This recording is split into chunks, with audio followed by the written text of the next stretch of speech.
Always parents give, children receive. Okay. Parents are the givers. Whatever we do, we are not going to fulfill that loan. Or I don't know, in Telugu there is a saying like, नी ऋणम तीर्చుకోలేను. अच्छा ऋण से बाहर नहीं आ सकते. हाँ, वो ऋणानुबंध से, वो ऋण से मैं छुटकारा नहीं पा सकता.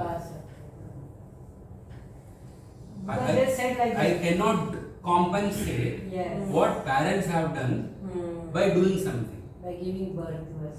By giving, or by doing, by giving them more or doing something for them. Again, what we do is we become bigger. So what I have done by giving something to my parents, I have disrupted this rule. Yes. Right? Now they are not happy when I am not happy. So it's very important for us to understand. Parents always give and children always receive. Okay? And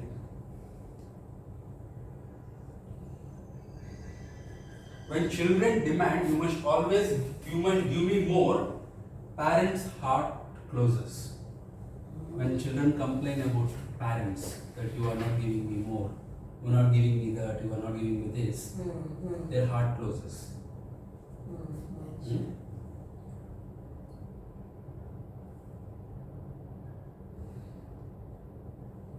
So this is a very important thing, and we have to become really children for our parents. We cannot become parents for our parents. Right?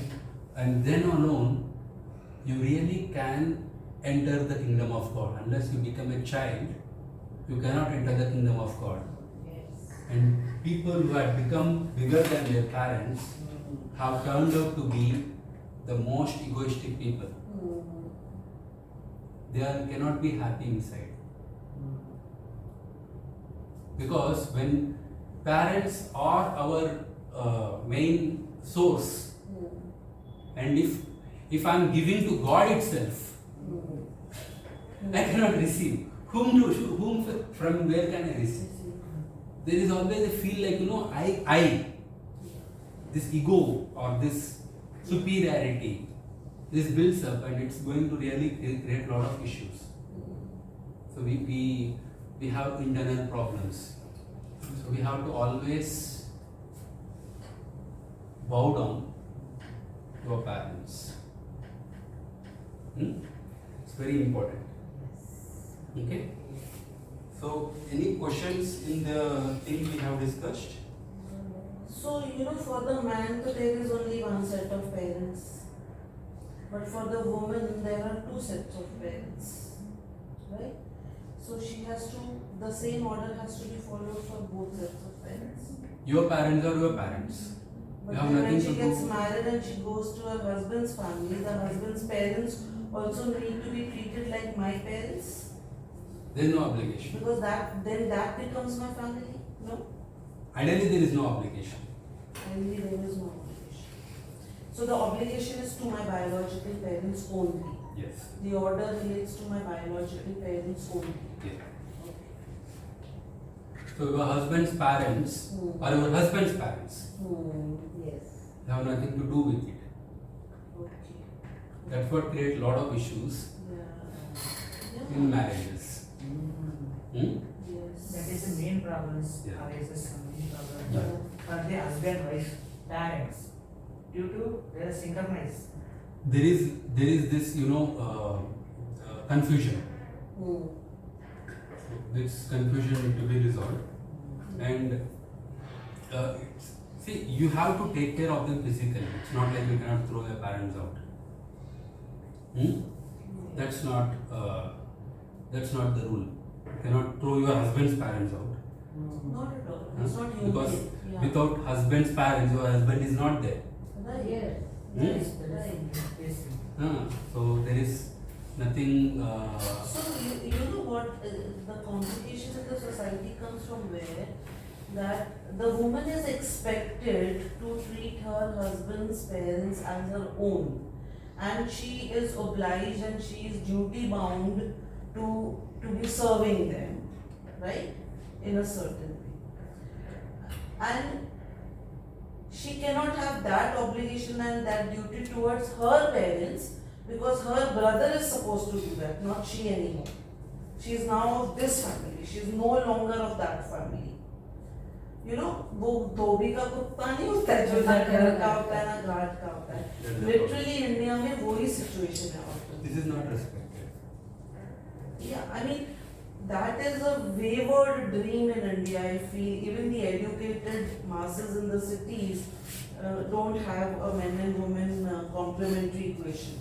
I don't see that happening even with the people who are educated in the real sense. They, somewhere still it comes somewhere in the equation that the man feels, yes, I am a little superior, I am the breadwinner, and the society expects you to be taking care of me and my family, and not so much, you don't have so much obligation towards your parents, and you're not so duty bound now to, because अभी तुमने उनको त्याग दिया है, तुम यहाँ आ गए हो, kind of a thing. अच्छा, parents को भी ये होता है, मैं बेटी के घर का पानी भी नहीं पी सकता. But my father is like that. When he comes to my house, if I tell him, "No, please have lunch," he says, "नहीं, मेरे को तो पाप चढ़ जाएगा, मैं तेरे यहाँ का खाना खाऊंगा, तो मैं नहीं खा सकता हूँ." ये सब societal norms हैं. And there are times when my brother is really, he cannot be around to take care of him. Now my mother's not there, so my father's alone. If I go and stay there to take care of him, he feels very guilty and he feels burdened कि ये अपना घर छोड़ के क्यों आई है इधर मेरे को देखने के लिए. So how do you handle all these things? Yeah. So ideally, the first option is like whatever I know with my knowledge. I'm not an authority to decide on this, but with whatever my knowledge is, ideally there need to be a separation from the parents. Like no, it's not like you always stay with your parents. When both from husband side and from wife's side, they need to experience the separation. And physically, so whatever is bounded, you can do that. Physically, like let's say if they are ill, they are not, they have some issues in dealing with themselves in the old age. You can take care of them, but still you are small.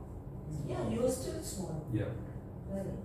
and that's a good thing. You don't have an obligation as a girl towards your parents, because so you can always remain small. That's why No, women no. always remain small. My obligation, I mean, I am duty bound. It's because of love only that takes me there to take care of him when he is at home. So I don't feel that it's making me bigger than him. I can never be bigger than him. Yeah. What he has done for us cannot ever be repaid. I also feel that way. A child can never become bigger than his parent and his guru. This is what I really believe. So with your husband's parents, see, without husband's parents, your husband is not there. Right. Only thing is you can avoid the emotional attachment, but physically you can do whatever you wish to.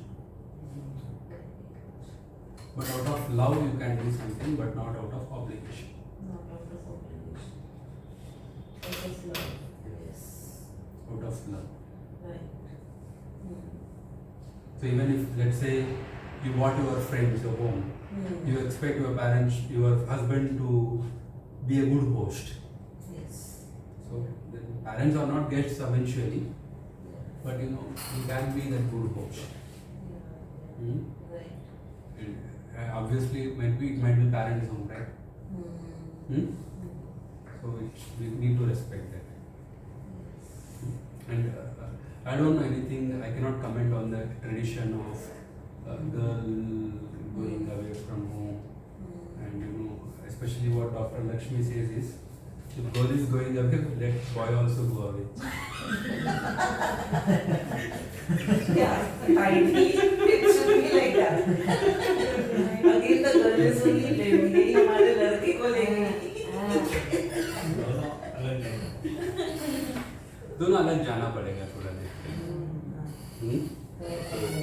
Unless until they become really sick and really cannot take care of themselves, then you can support them.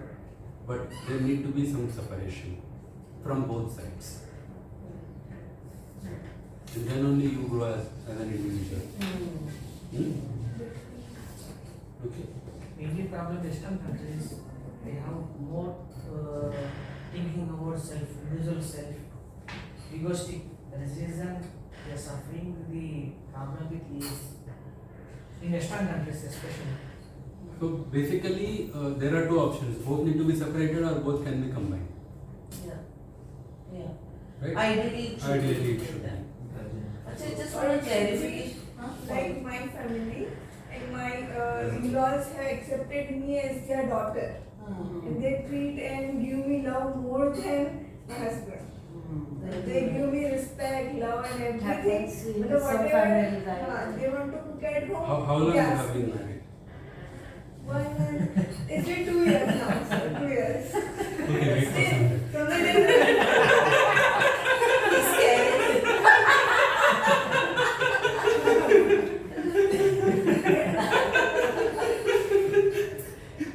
the day when I had feel that. Yeah, see whatever. We'll understand something which is generic. You may be a special. Expert.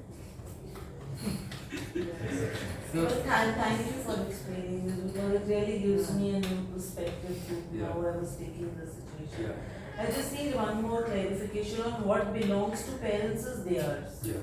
Yeah. So materialistically, emotionally, otherwise also, what is theirs. And if they choose to give what is theirs to one child, favoring one child, and not wanting to give the other, is that a disruption or not? Yeah, it's a disruption. It is a disruption. It's a disruption. But anyway, it's their choice. You don't So have anything. the unfavored one will, don't you think will naturally feel, Yeah. huh? Feel. I also feel. So how to resolve that? We just need to respect their choice. We need to respect their choice. And when today we don't have time, I think, but when we go into our, we have been in the womb state. Just we go back before coming into the womb. We have created a soul contract. We have only done that. We have created the soul contract. We have created what kind of experiences we wanted. We have asked the parents to do this thing what we wanted them to do. Really? Yes. Yeah. I have brought my father. He was from some other soul group. I have asked him to do all these things to me. रामथा में लिखा है ये सब. अच्छा. Yes. Before taking the birth, I had asked him to be tough on me so that I can spiritually evolve. I had asked him to keep all these issues for me. Oh. I had asked him, out of love he is doing that. Out of love he is doing that. So that I can literally be evolved. In the process, he is not incurring any bad karma or any bad things for himself in this process. See, that depends on what evolution the souls are. Achha. Like, see, if you are simple thing, Krishna had asked Arjuna to kill Duryodhana, Huh. right? Right. Not Duryodhana, Karna. Huh. That two very Huh. not so ethical way. Not so ethical. Right. Right. So the thing is, karma is again a big myth. But then again, if you look at this from this point of view, I remember कि वो द्रोणाचार्य होता ना जो कहता है कि अश्वमेध मर गया है Ashwatthama. अश्वत्थामा नरवा कुंज वाला. तो उसने अपनी तरफ से तो हाथी का बोला था कि हाथी मर गया है, but it was interpreted as कि In the वो code way he said. right, but still he had to face the repercussion of having said that one lie in his life. Huh? I don't know, like I'm not very good judge there. But the thing is, if you are operating at the level of soul and knowing that this is a soul contract, that's what Arjuna had been taught by Krishna. अच्छा. Nainam chindanti shastrani, nainam dahati pavaka. You don't kill him Okay. because So it's not he's your a soul. action. हाँ, हाँ. He's a soul. He's not a body. You cannot kill his soul. फिर कर्मबंधन कैसे आ गया? Karma is again our understanding. Oh, हमारा level का सोच है. mental status. हमारा level of understanding. Which is So we'll understand karma in a very different thing, but right now we'll not get into karmas. Okay. Right now we understand that these are the rules Yes. with our parents. इसलिए बोला था कर्मण्येवाधिकार से माँ फलेषु कदाचन. ते हाँ मतलब हाँ. Yeah. So we'll take up karma in a very different thing. It's a very big PhD subject and it's very confusing subject also. It's my favorite subject. Yeah. I want to take tuitions from you on that. There is lot of we'll do some nice workshop on past life regression where we understand many things about karma. We are We interested. will understand that. But right now we'll focus on mostly on our family Yes. relationships. Okay. Okay.